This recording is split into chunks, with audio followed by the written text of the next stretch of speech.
Snooker.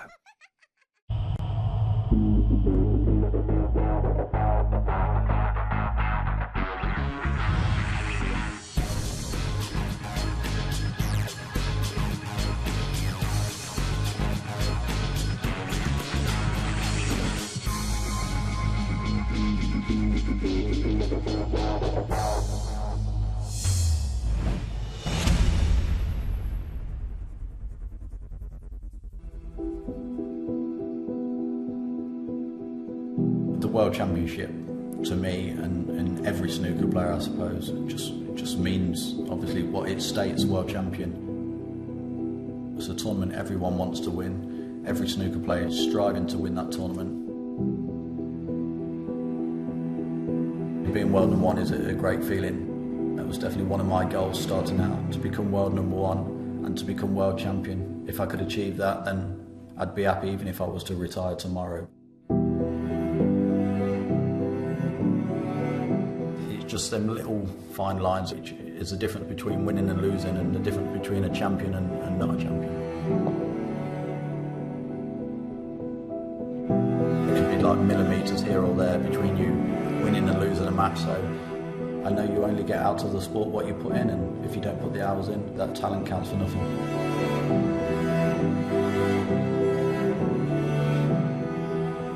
Never say die until that last ball's potted and you're shaking hands, because until that last ball's potted, you've still got a chance of winning. So as soon as I put that waistcoat on and the MC calls my name and I go out into the arena, trying to make my opponent work as hard as possible to try and get that victory. Mark Selby, very much the man to beat. Hello, a very good evening to you. Welcome to the Crucible Theatre. We are celebrating 40 years of snooker at this magnificent venue, and this is what it's all about. And Mark Selby will be walking out in front of a packed crowd here at the Crucible in the next few minutes, looking to book his place in the second round. But it's been a magnificent first day here at the 2017 Betfred World Snooker Championship. Let's bring you right up to date. The rocket Ronnie O'Sullivan got off to his usual fast start. Not at his best, but he raced into a 5-1 lead.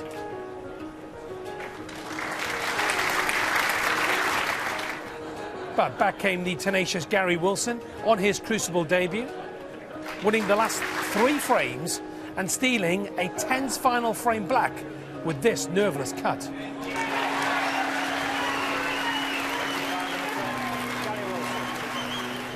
And in another all-English battle, the warrior, Kyron Wilson, took control early on.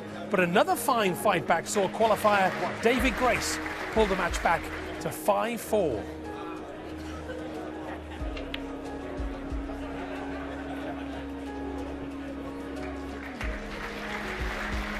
Anthony McGill had upset the fellow Scot, Stephen Maguire, on his Crucible debut 2 years ago and looked good early on, but Maguire came roaring back, winning the last 5 frames to lead 7-2.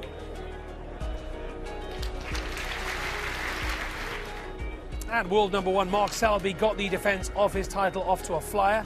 Stunning cue control and shot selection saw him race to an 8-0 lead.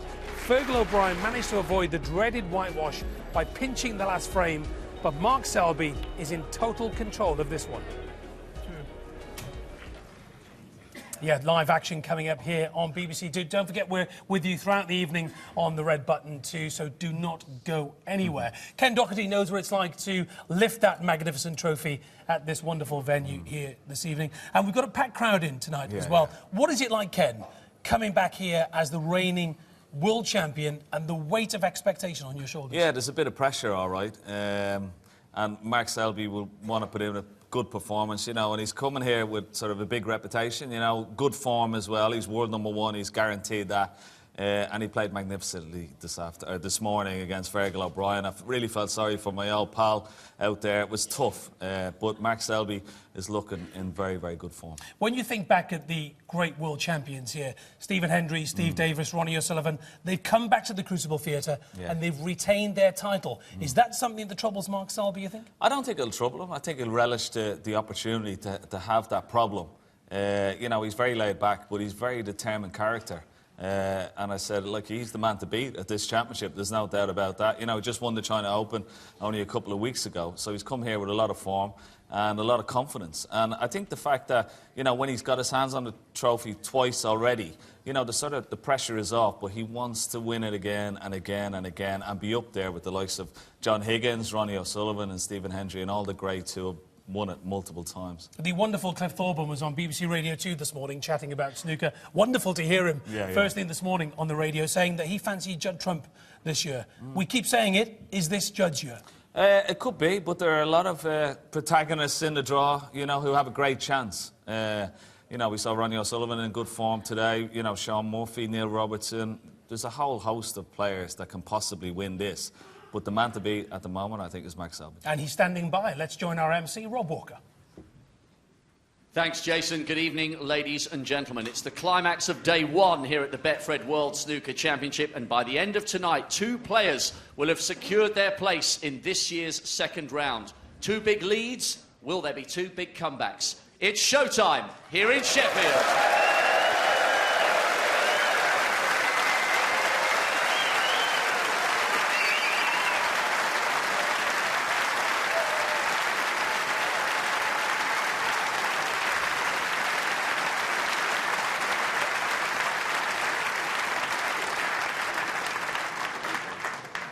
Please welcome a 5-time ranking event winner who this morning brought his form from the qualifiers right here to the Crucible. Twice a semi-finalist at the World Championship, he is hungry for another massive run here in Sheffield. When he's good, he's on fire. Here's Stephen Maguire.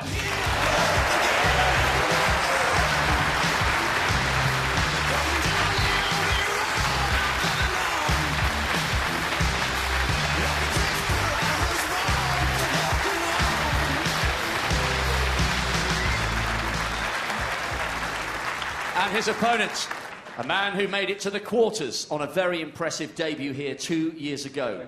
Reigning Indian Open and snooker shootout champion, he will not be intimidated by the scoreline tonight. Hoping to draw on those legendary nerves of steel, the smiling assassin, Anthony McGill.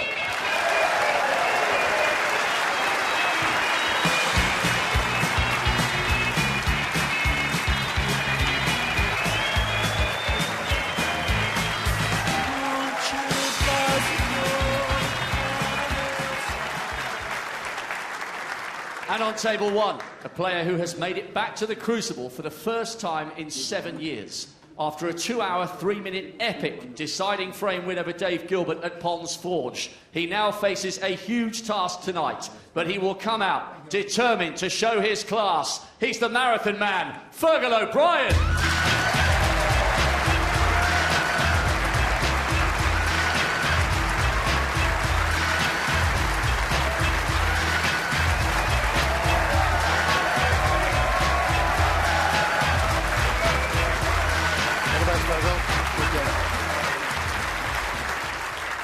And finally, a player returning to the Crucible at the end of a season in which he has added another 4 ranking titles to his collection. Reigning UK and China Open champion, he has been world #1 for more than 100 consecutive weeks. He's the defending world champion. He's the jester from Leicester. Here's Mark Selby!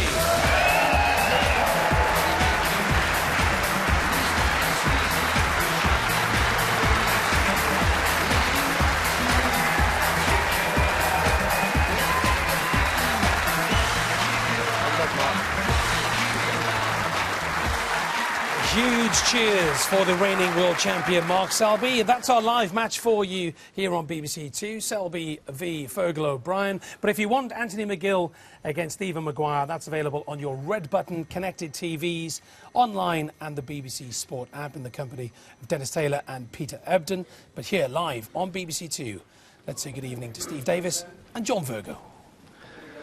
Good evening, Jason. Good evening, everybody. Well, Frame 10. Fergal O'Brien, as we say, has got the proverbial mountain to climb. There you see it. 8-1. The defending champion just 2 frames away from a place in the second round.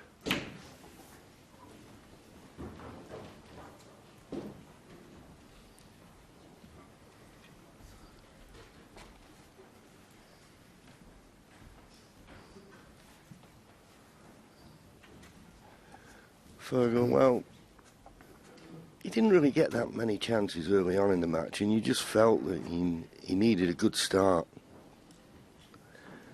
And he didn't get that.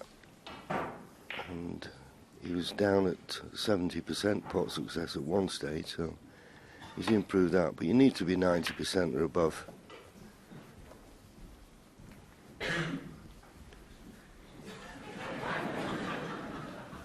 And there's another telling stat. Highest break for Fergal, only 32.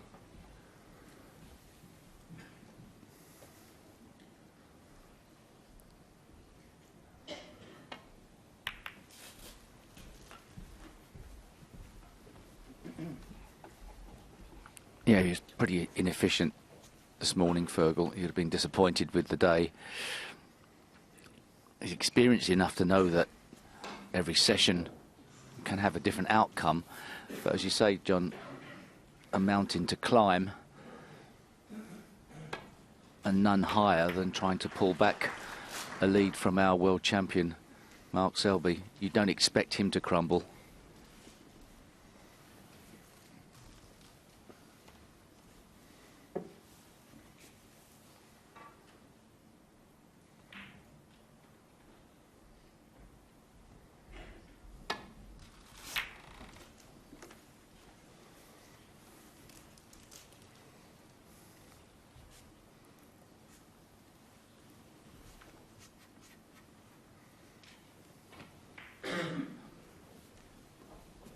Pink is a fractional problem here in the escape route. Should he catch it a little too thick?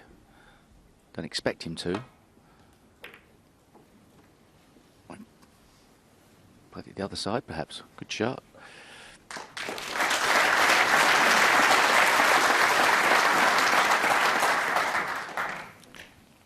Play that with a lot of left-hand spin.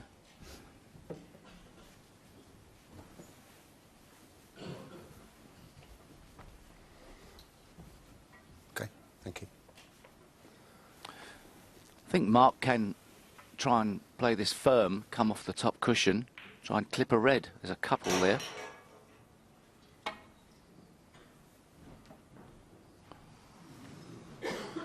Doesn't want to leave the free ball. And a miss. And a free ball. Fergal O'Brien 4. Fergal could try to pot the brown into the top right-hand corner pocket as we look on our TV screen. Sort of free shot, really, John, isn't it?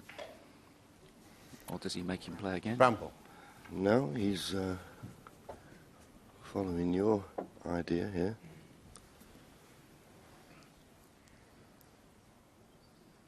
You say shot for nothing, but could get plenty should it go in.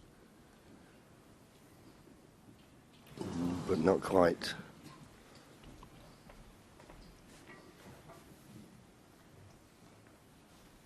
I say a shot for nothing. There's the red at the top of the cluster that is available, and possibility that Mark could pot this, carry into the second red, leave himself on the pink.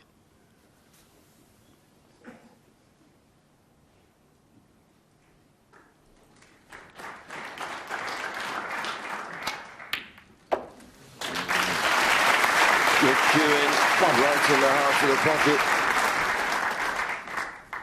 Is there any such thing as a shot for nothing? Well, judging by that shot, it was a little bit risky from Fergal. Not an ideal opening, but a couple of good positional shots and it could change things. Probably got something into the centre or yellow pocket 7. as a last resort.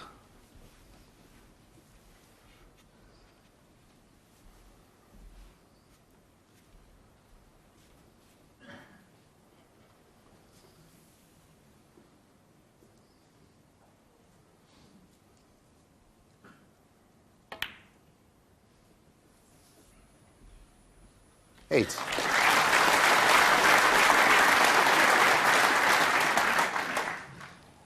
The nice clean pot there.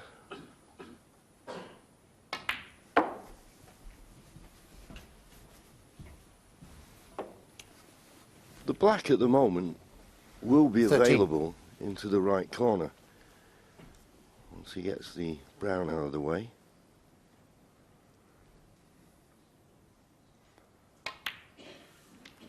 $40. Of course, I'm just looking where the brown may go. The pink is on the brown spot, and if the pink spot's not available, then the brown will go as close to its own spot in a direct line with the middle of the top cushion. So that more or less puts the pink and brown out of commission. Needs an angle on this Okay. red, which he 18. just about has, to run through off 2 cushions. He could, if he gets low on this black, open up these 4 reds. 19. Or at least start to open them up away from the black spot.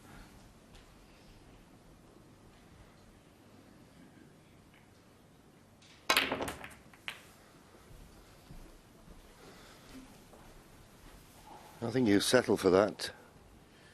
Although having said that, 26. all the top spin and then once the cue ball got back to the bed of the table, how it run through. Now, does the black still go to the right corner? Is there a gap for it? Well, if it doesn't, he's always got the blue or ball colours.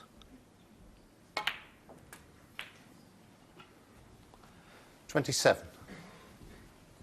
Obviously the black doesn't go. Could he have played for it then?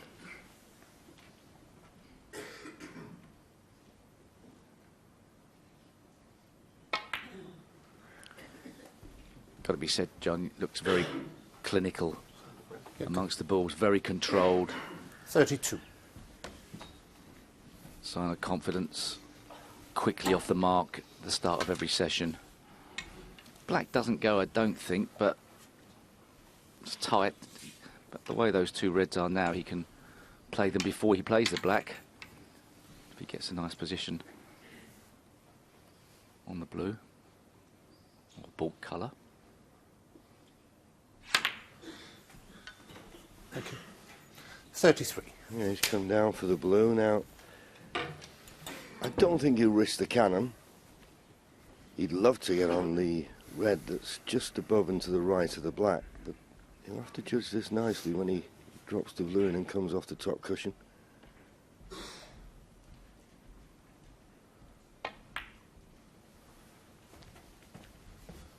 And that looks about inch perfect to me. 38. 71 the target. Well, that's when snookers will be required.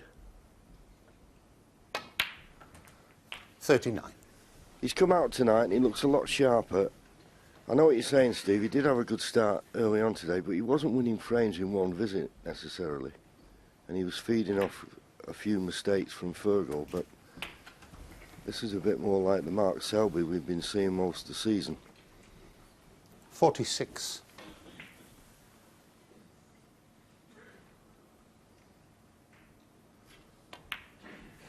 And yeah, I also feel that a lot of 47. people making him favourite because you just feel the longer matches suit Mark probably as much as anyone in the game at the moment.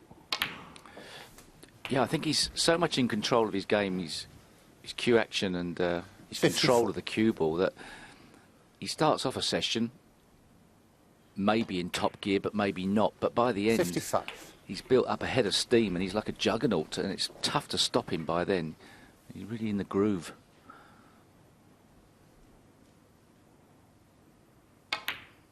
As all the top players, when they're playing their best, every time they settle down on a shot, 62. the same preparation, cue action, exactly the same every time. Robotic. 63.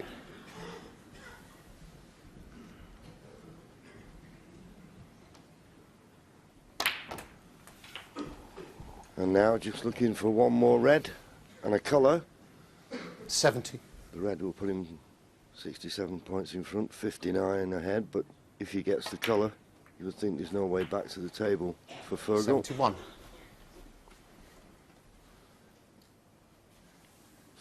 Yeah, Fergal tried to be positive on that brown rather than putting his opponent back in. 78. He's been punished severely. Yeah, it was your idea as well. There you go.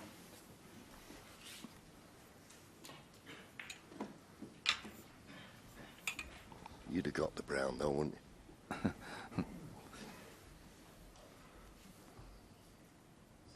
As you see, this is the highest break of the match.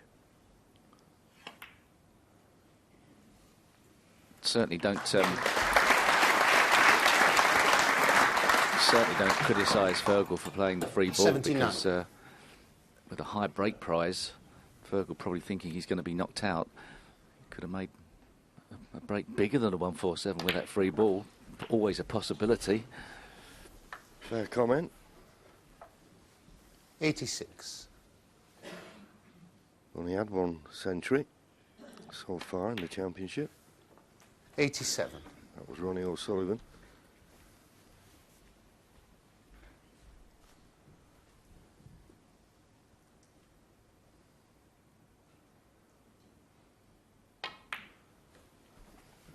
A red and a black. And we'll see our second. 92.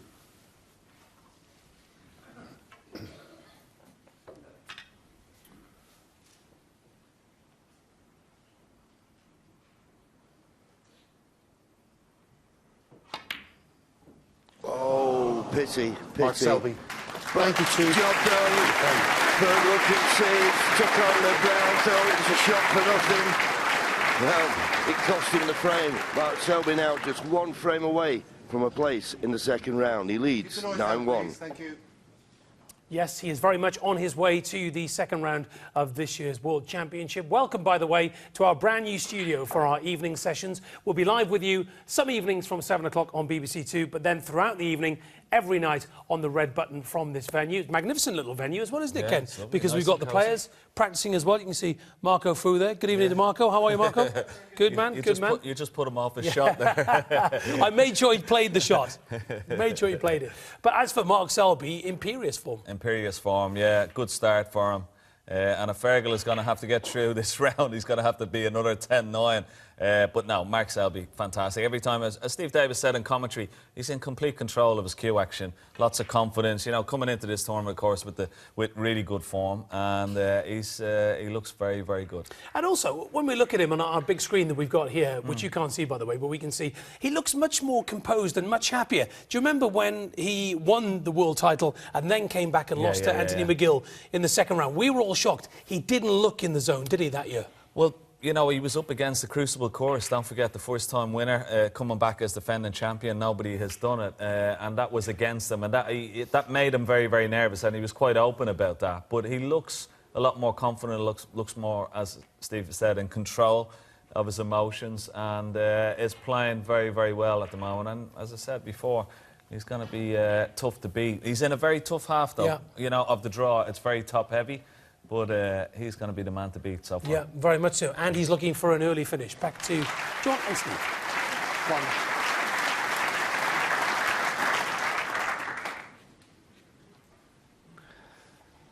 Well, once again, well, it just went off the jaw if I'm being picky. But he played it in such a way he stopped short of the baulk line.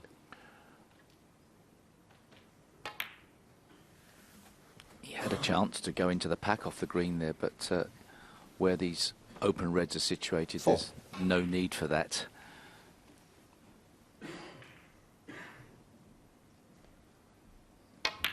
And he has got that red 5.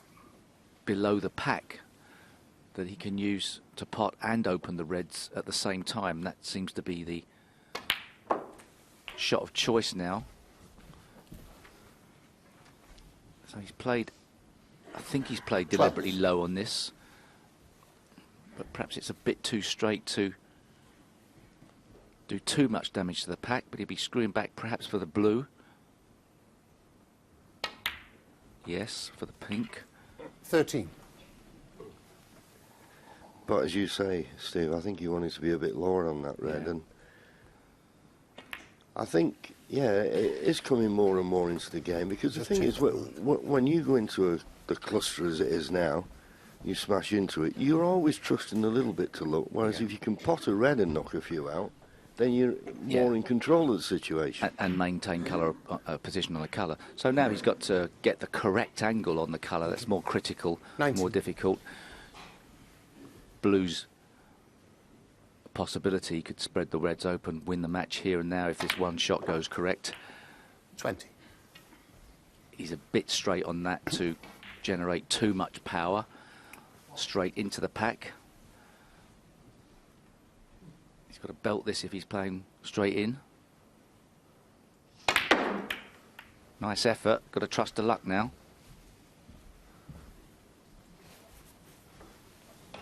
Yeah, he could have done with a better angle on the blue than he had.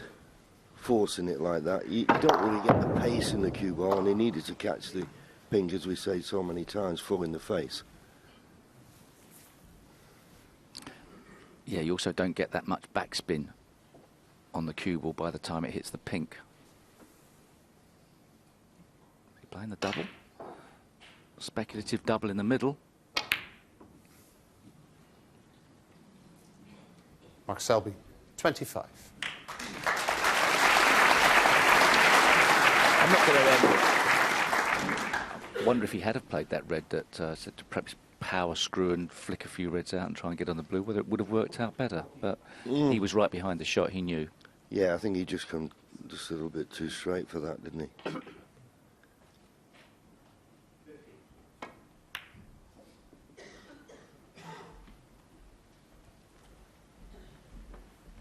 Would appear there that Fergal didn't play the pot. If he did, he was a long way out. And it begs the question, if not, why not? They're always semi-shots to nothing. That was an excellent shot try there from Mark Selby, guaranteeing position on the black. Doesn't look like any damage done.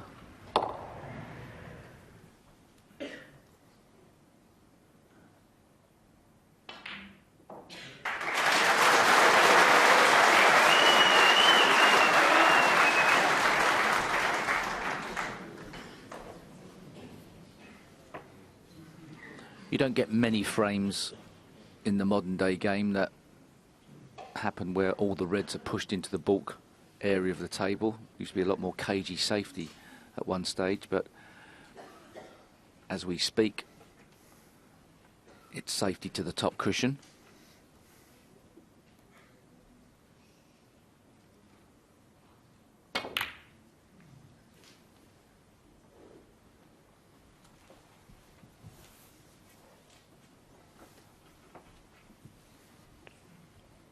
And with these shots, there's always a premium on getting the cue ball tight on the cushion to stop your opponent screwing back to the same position. But Fergal spotted something else here. He's got a shot to nothing of his own. A cut into the middle pocket.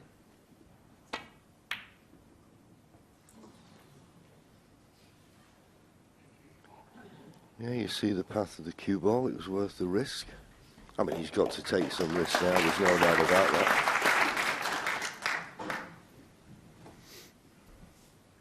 He did play the pot there.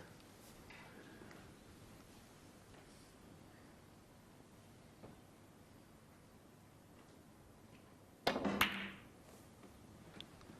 Mark bringing all the reds into play. And it's not a bad cue ball. Well, Fergal hasn't had a look at this red into the right middle, even though it's a very difficult one. He hasn't even gone around to see if that goes, so he's played an excellent safety shot as he got it tight. Once again on our TV screens, this red into the left middle looks like, well, why doesn't he go for it? It looks fairly easy, but because the table's foreshortened on your TV screen, that red is a lot more of an acute angle into the middle pocket. Unless you've got a very big TV screen. But I don't know. If he can't get to that red and hit it fullish, he may be forced into playing the red to the left middle. Although he thinks if he could just get past the black to hit this red at least three-quarter ball, which he could. And that's an excellent cue ball. Will Fergal will be tempted. Well, this does look like a frame from the past. Yeah. Very rarely does this happen these days. It's players tend to be more speculative in their attacking shots. Fergal's slightly old school in choices of shots, but Mark Selby playing much more of a modern day game. Fergal, a bit of an old dog in the game and has learned some new tricks, that's for certain, but these balls are... Well, don't tell me you're going to push them all up the other end again. Could happen. Funny enough, when we had that wonderful tribute to all the champions last night, the 40th anniversary, and I was relaying the story that Patsy Fagan and I, when we first came here in '77, because we'd never played on a two-table situation those days, and we sat at the back, and there was hardly anyone in the audience, and we were watching Fred Davis play Eddie Charlton, and Eddie Charlton was about 60 in front with 67 remaining. All the reds are on the cushions, and Fred Davis finished up winning the frame, and I don't think he made a break over 10. He was going red, black, safety, knock a red out. It was unbelievable. And they said it wouldn't catch on.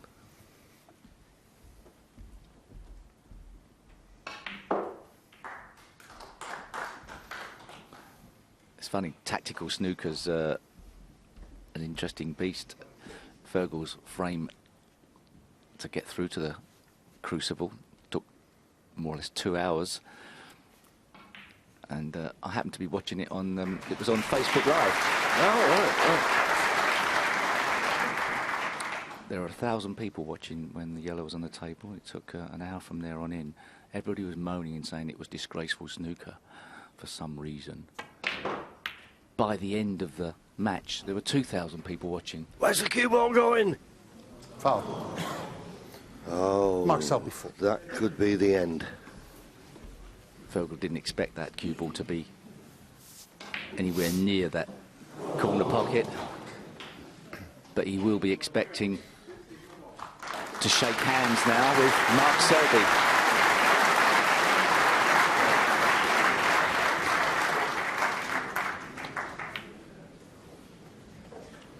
One. Yeah, it's just talking about long deciding frames. I mean, we don't like to talk about 1985 in your company, but that was a long frame, wasn't I it? think that was 70 minutes, but obviously 120 minutes is another story. You wouldn't have minded, though, if it had lasted another 70 minutes and 8. if you'd have come out on top.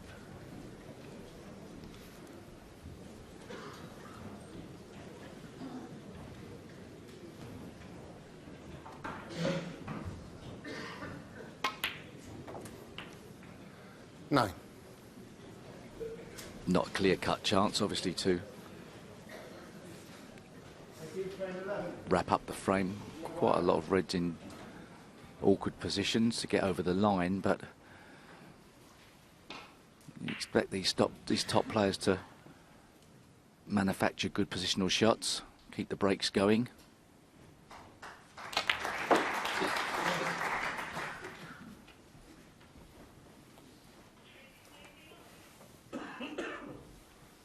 Fourteen.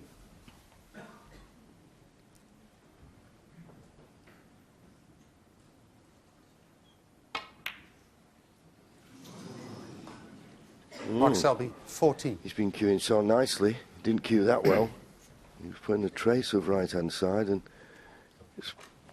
just went through it a little bit quick, and the side pushed the cue ball into the red. That's why he missed it. But not left anything. It looks like the man from Dublin, he's playing the double. Oh, he's playing safe.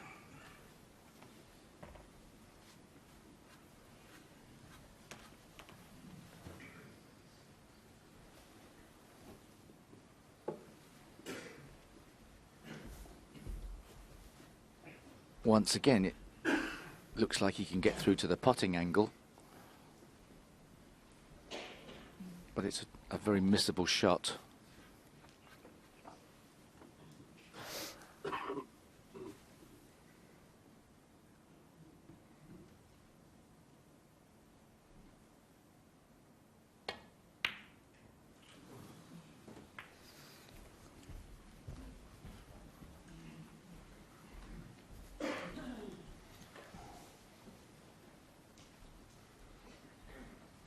And likewise for Fergal, into the same pocket.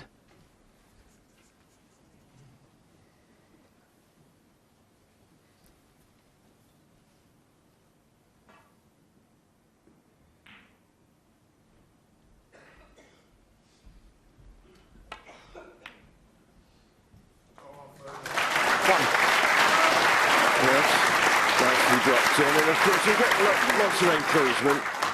A very fair audience here at the Crucible, and they'll be wanting to see a match or Fergal win a few more frames.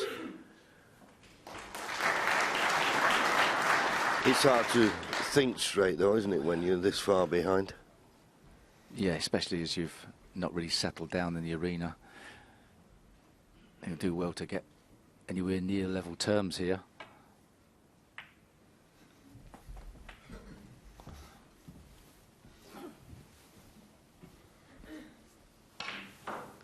Yeah, just have a little smile as he 6.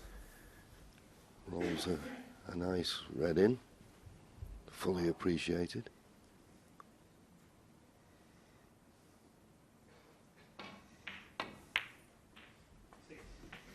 Seven.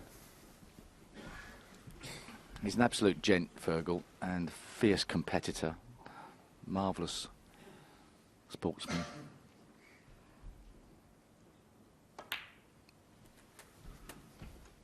It's not beyond him to put a charge on, as we know full well. He made 14. 5 centuries in a best of 11 match, I believe it was. Yeah, in the UK, fantastic performance. But it's tough to get out of jail here. 15.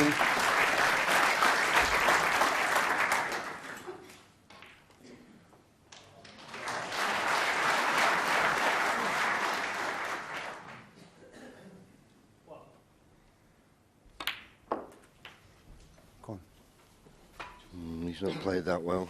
He's played for the red in the middle. He'll have to settle for it in the 22. far corner now. It's actually that short of pace that it's reasonably easy into the corner.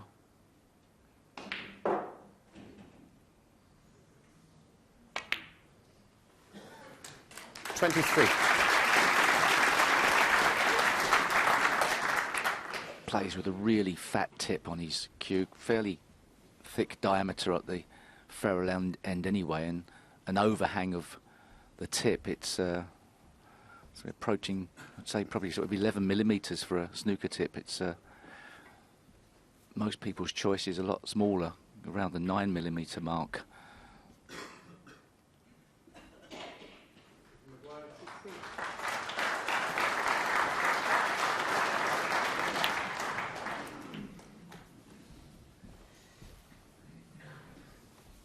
What size was your tip then? Just over 9, I think. 28.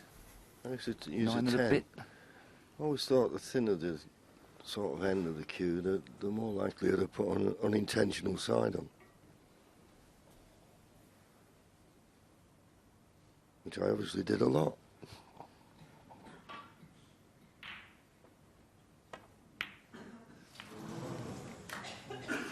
Fergal O'Brien, 28.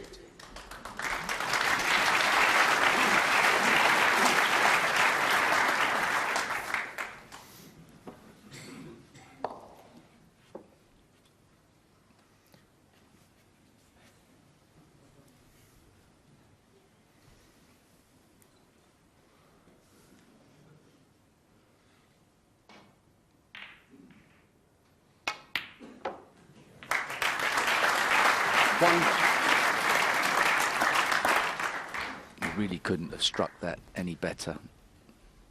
Never in doubt the ball going in the pocket. Perfect point of contact on the far cushion, the far jaw. Can he open these two reds up? Didn't try to, obviously. Thought he had more of an angle than he had. I think those two reds go into the, both go into the yellow pocket.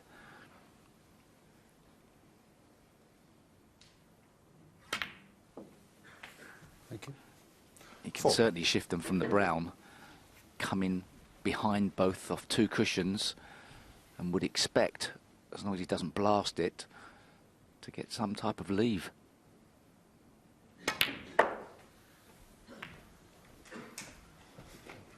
Not great outcome.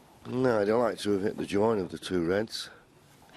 Now 8. got a 23-point lead. If it had just caught the join of the two of them, he'd have pushed them both into play, but just catching the one.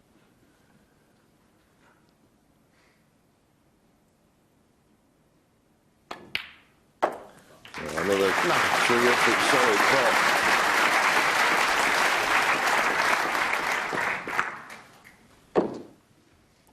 Nothing better than the sound of the ball hitting the back of the pocket for a player.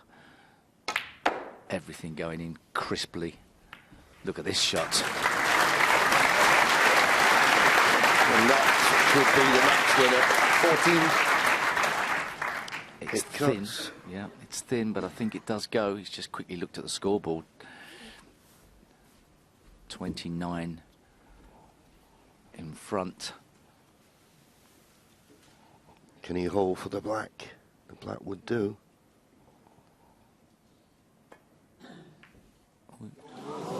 No. Well, Mark Selby. a little bit of drama all of 14. a sudden. Only a little bit. Now, does Fergal play the red over the pocket, or does he play the red onto the red? I'm sure that the red onto the red is guaranteed to pot. He's not looked at it, though. Yes, he has. Now he's looked at it. Surely that playing the red onto the red over the middle pocket, he's guaranteed to knock it. Perhaps he can't get good position, I don't know.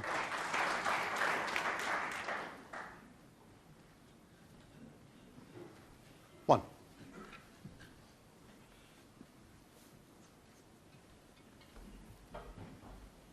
Still hanging on his hopes by a thread.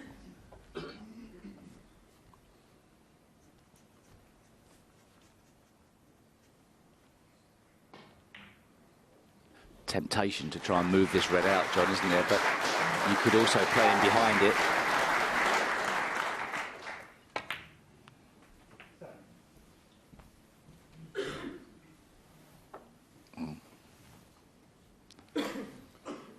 Six. Did neither. You see it, 23 behind, 35 remaining. Does he risk the red down the rail with an element of safety? Trouble is, it's not a match, it's not a frame winner as a guarantee because the pink's safe. So Taking it on. He's taking it on. It's amazing what goes through a player's mind sometimes. To me, there was no value in that shot, as you say, because of where the pink is. And he's left this red. It is cuttable. I want to still know why Fergal didn't assess the situation of playing that red onto the red over the middle. There must have been a reason why he didn't really consider it too much. Well, it's not cost him. And he can get past the blue to hit the red. And maybe a chance he can hit the red down and bring the pink into play. That's what he's looking for.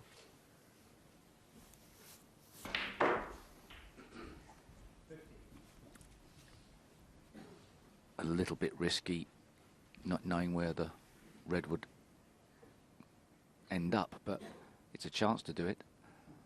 Slow screw back over the distance. Done that well, kept the cue ball down the table, and he's nudged the pink out. Very nice shot.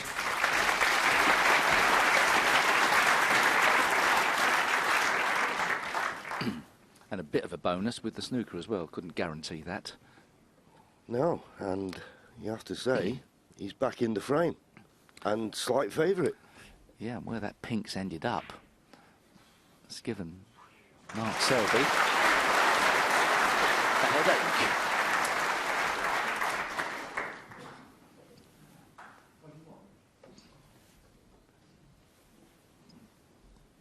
Not sure if he's got a one cushion escape.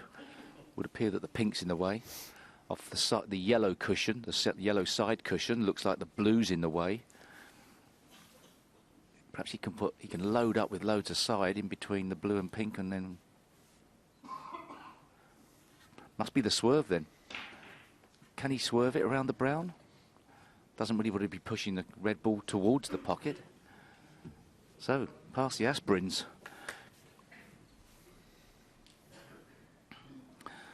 What about bottom cushion? Somehow, side cushion. Round the back of the yellow, so to speak, and in between the yellow and blue. We've got a clue. If Mark hasn't got a clue, we haven't.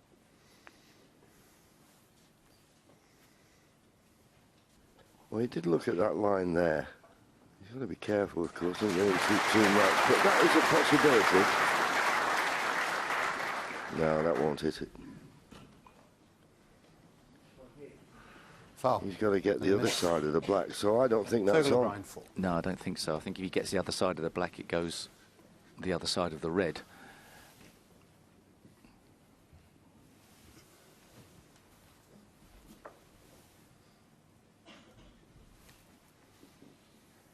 Yep, Fergal. All valuable points, these, in Virgil's cause to try and get back in this. He'd have to get very close to the black and not too much side spin, I think. It's going to cost him a few points, this. Fergal's going to get well back into this. Fergal O'Brien, 7. It looks like he's trying to play around the back of the black, but as you say, John, I don't think that's on that way. So it's the other side of the black that's still in question, whether he can... I think his big problem, though, because if the yellow wasn't in his way, he could play it plain ball, but he's got to play it with side. Yeah. Because the yellow is covering the natural angle, and as I say, I don't think it's on. No, I don't think the swerve's on. I think it's too difficult to swerve either. So he's going to be giving away some more points here, because I don't think, as you say, it's on the other side of the black. He's definitely trying it the other side. He's got relatively close to the black. He's done it. Brilliant He's shot. done it. Superb.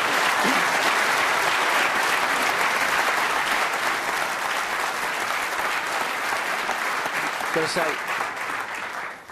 if you're playing in a club, on club tables with older cushion covers, that shot is not on, but brand new tables, brand new cushion covers, they slide a lot. So he's just about managed to get that cue ball to slide across from the top cushion. Great judgment. That was a tremendous shot, yeah. Well, Fergal played the white, the other side of the yellow, but he was settled for that. These types of shots have their own problem. Sometimes it's a better position to leave your opponent in.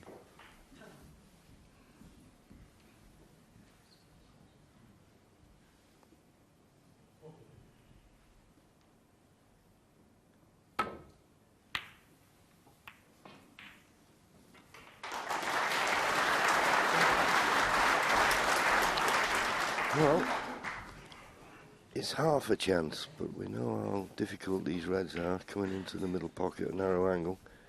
And he has put, Mark has put the pink in a slightly more awkward place. But first things first, pot the red.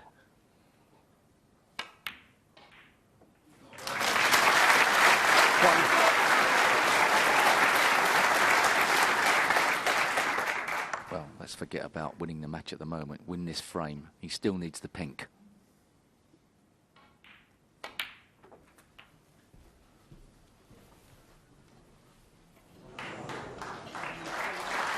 Eight.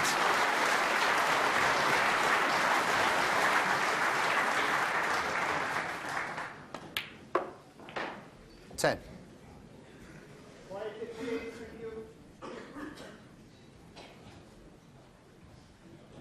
As Steve said, he still needs the pink. The key to this will be position from brown to blue. 13. I don't think he's come too good on this brown, in all honesty. He wanted a slight angle, he looks to have come very straight here. But good position on the blue could get him good position on the pink.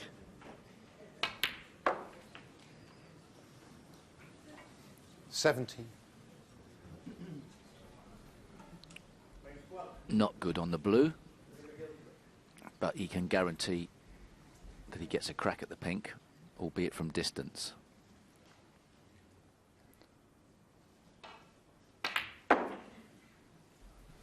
$22.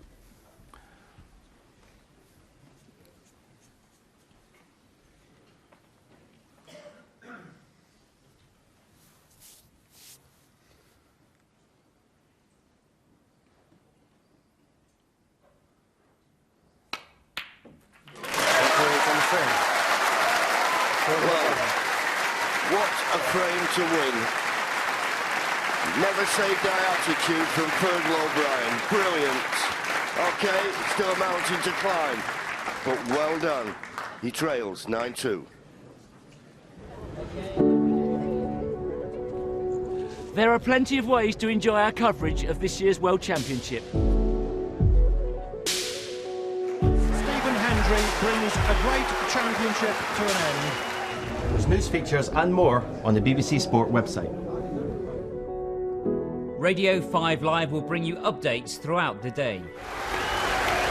Steve Davis then continues his tapestry of titles. And you can join in the conversation via social media. Sheffield and the Crucible 30 belongs to Ken Doherty. There's live action on the BBC Sport app, mobile phone, tablet and connected TV. John Parrott wins the Embassy World Championship. And don't forget, at 8 p.m. tonight, we're switching over to the red button. Stay with us for continued coverage. Get ready to press red.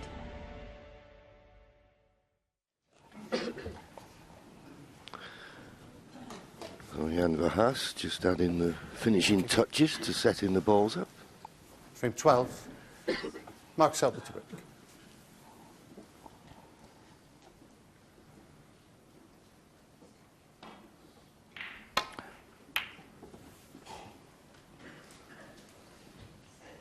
Had a question asked via Twitter about the pink and where it spots in relation to the triangle of reds. The pink is obviously on its spot, but it's not touching the triangle of reds. It's the smallest gap between the apex of the reds and the pink, as close as possible. Yeah, and in a strange way, it's the only colour that isn't possible when the balls are set up.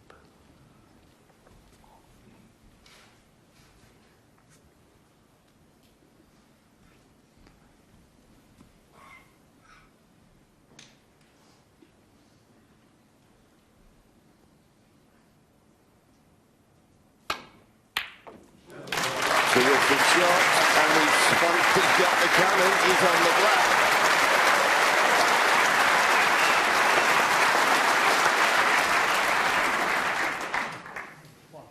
Lovely shot from Fergal. He should get the black, even though he's cutting it back.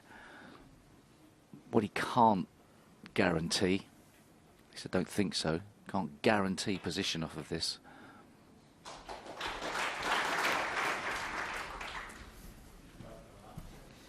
I think he'd be pleased with that. 8. Read that very well.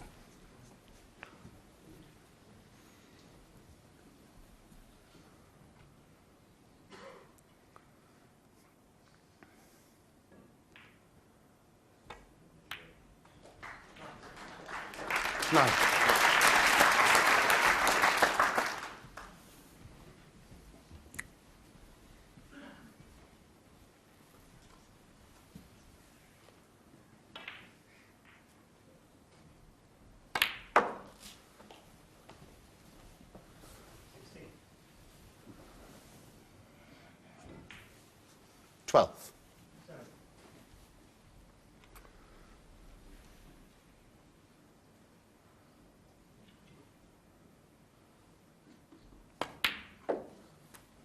13.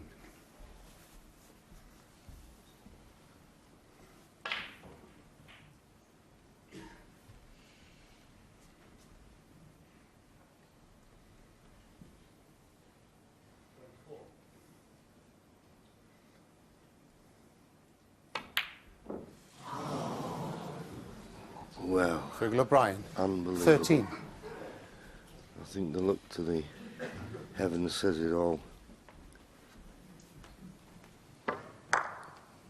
Just when I thought he was getting up ahead of steam, he misses that.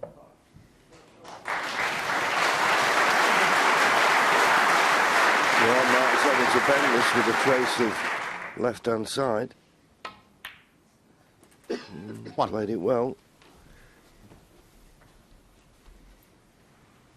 It's amazing how you can turn a ball over. Do you see the red when the cue ball hits it? That left-hand side, just push the red to the right. No. Well. Mark Selby 1. Two surprising misses. Didn't see that one coming.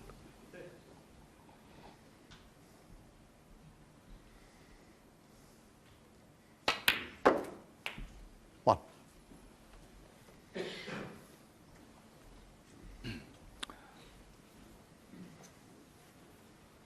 Well, he's potted the red, but it looks like he's got to play an excellent shot here to keep the break going. Unless that red below the pack goes. Obviously it does. That makes it a lot easier. Didn't think that went. 7.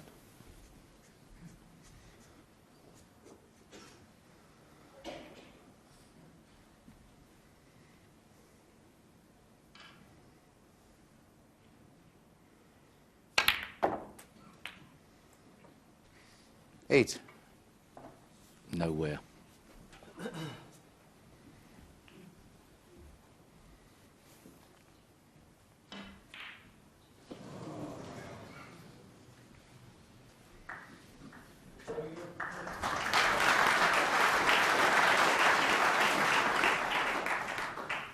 So with Fergal O'Brien at the table, hit that red button now for more live coverage of this match. Ken and I staying with you in studio. We'll also have a live interview with the winner of this match. The Anthony McGill-Stephen Maguire match will move online. Both matches available on the BBC Sport website and app. So much choice for you at this year's tournament on the BBC. We have every match covered for you this year, and I'll be back with highlights at 11:35 on BBC Two. Hit that red button now. Bye for now.